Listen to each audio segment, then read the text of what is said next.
Welcome back. In the last video, we saw that our pre-trained ViT feature extractor model got some outstanding looking loss curves, but now it's time to save it. Because if we've gone, you know what, this is pretty good, let's see if we can save this model and use it in our Food Vision Mini application. If we wanted to, say, deploy it to a mobile application or a web browser to allow people to take photos of food, and our model says, hey, you're eating a pizza, or hey, you're eating some sushi. So let's keep going here. Save our best performing ViT model. If we go, now we've got a model that performs quite well. How about we save it to file and then check its file size. And then we want to check the file size because if we wanted to deploy a model to, say, a website/mobile application, we may have limitations on the size of the model we can deploy.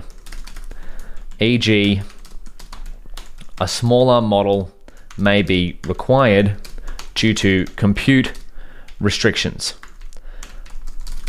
So in the world of machine learning and deep learning, generally the bigger the model, the better. But when you want to work with, say, a mobile device or a web browser, there may be some compute restrictions. So right now we've got a 16 gigabyte GPU powering our Google Colab instance.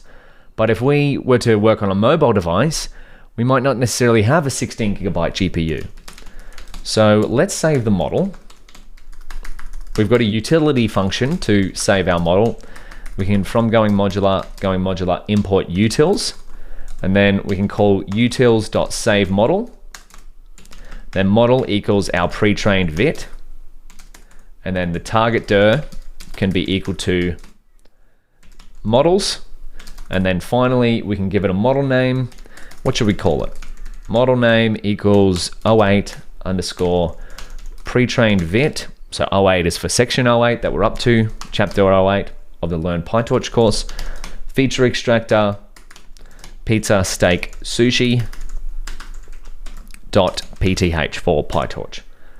And then if this all works, there we go, saving model to models 08 pre-trained ViT feature extractor pizza steak sushi. Wonderful. And then if we look over here, we should have models. There we go. That's exactly what we wanted there. And so now we've got it saved, we can use a couple of functions from Python to check its model size. So let's use the pathlib library, import path, get the model size in bytes. Then we can convert it to megabytes. So let's go pre-trained ViT model size equals path, and then we can pass in the file path, the model that we just saved, and then we can get some stats from it, .stat, and we'll get .st size, which is going to give us the file size in bytes. And then I'm going to divide this by 1024 to roughly convert it to megabytes. Print out here, pre-trained ViT feature extractor model size, pre-trained ViT model size, and this is going to be megabytes. So let's have a look at this. Oh, what did we get wrong here? Oh, this is under models, so I should have copied in this. Models.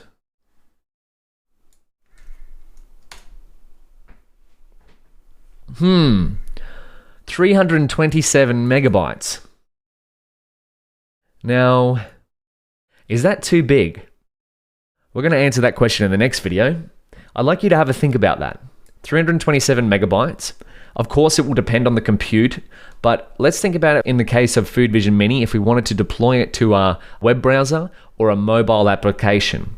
And we can compare this model size to a model we previously trained in section 7, the EfficientNet B2.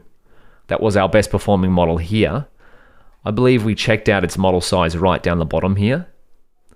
So load in best model and make predictions with it. What was the model size there? 29 megabytes. So have a think about that. Check out the results of EfficientNet B2 that we got in the last section, PyTorch experiment tracking, and compare those results and model size to our pre-trained ViT model. I'll see you in the next video.